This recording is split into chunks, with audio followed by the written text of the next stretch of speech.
Prime Minister Alexis Tsipras may have been trying to cast himself in the role of a hero when he chose Ithaca to send a message to the Greeks that their economic odyssey is over. This is the island Homer's hero Odysseus finally returned home to after 20 years of war and adventure. Today, a new day has dawned for our country, a historic day. The bailouts of austerity, recession and a social desert are finally over. Our country regains the right to shape its own future and fortunes, like any normal European country, without external duress, blackmail or sacrifices by our people. For this group of young people, the news comes too late. The economic crisis struck at the beginning of their teens and changed their lives. YIORGOS is studying political science, but what he really wants to do is 3D animation. There's no market for that here, so he'll go abroad. My parents had invested everything in government bonds. We lost everything.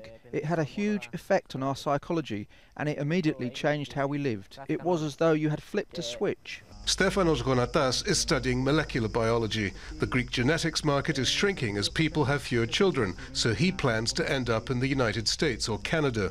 And KOMIS has a job waiting for him upon graduation at a UK company.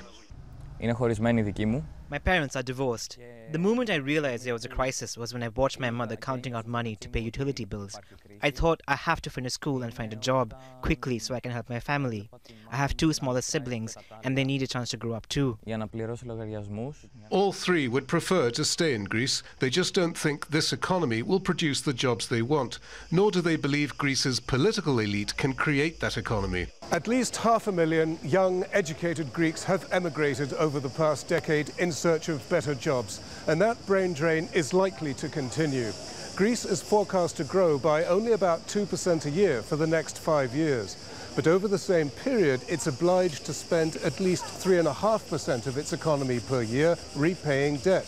So its gains will be swallowed by its commitments. The markets Greece will now depend upon for its borrowing are looking for signs of stability.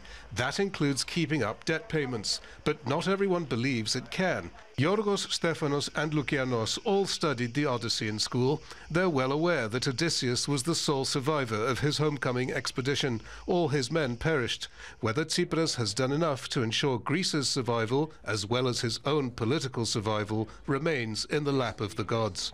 Psaropoulos, Al Jazeera, Athens.